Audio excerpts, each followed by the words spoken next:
There's a lot of brands that are already doing storytelling and creating great stories. Let's take a look at an example. This is Wistia. Wistia provides professional video hosting with amazing viewer analytics, HD video delivery, and marketing tools to help understand website visitors. For content, they create a whole bunch of fun and engaging educational videos. They also create other forms of content: blog posts, guides, help articles, and webinars. Now think back to the golden circle, starting with why. Wistia's purpose is to empower everybody to get more out of video. Of course, their product helps with this, but it only solves a small percentage.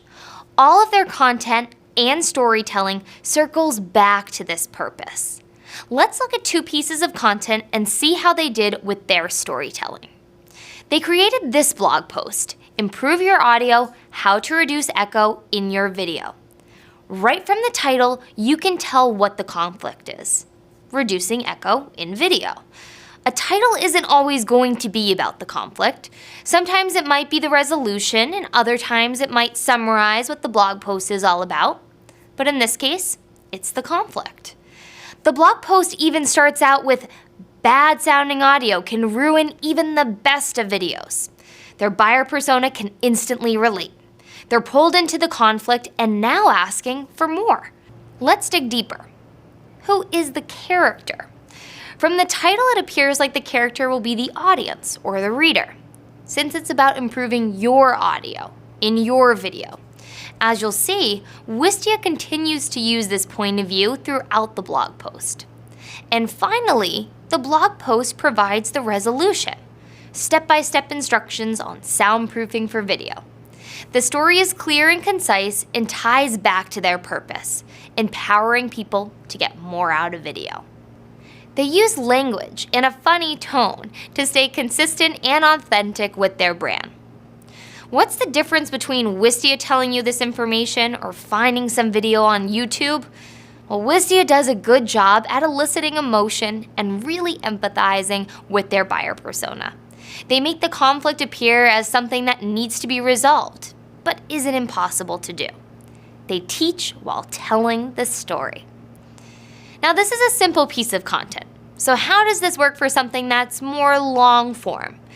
You might find that for some of your content, you'll be telling multiple stories within one.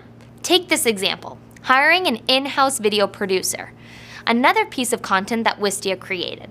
Like the earlier example, you can tell what the overall conflict is. But the more you look at the content, the more you'll see that there are several different conflicts that come up because there are several different stories. Within this piece of content, all 3 points of views are used. Wistia talks about their own experience with this problem. They use first person to relate to the audience, to let a reader know, hey, we've been there too. As mentioned before, using first person is a way of being confessional. They use the second person to describe next steps the reader can take when interviewing a video producer, and even use case studies to help get a third person point of view. What's important to note is that within these smaller stories, Wistia is consistent with the point of view. And like with all of their content, they keep the story clear and concise. And speaking of in-house video producers, let's say hi to HubSpot Academy's video producer. Hi, Steven. Hey. Wistia does a great job at storytelling, but now it's your turn. Happy storytelling.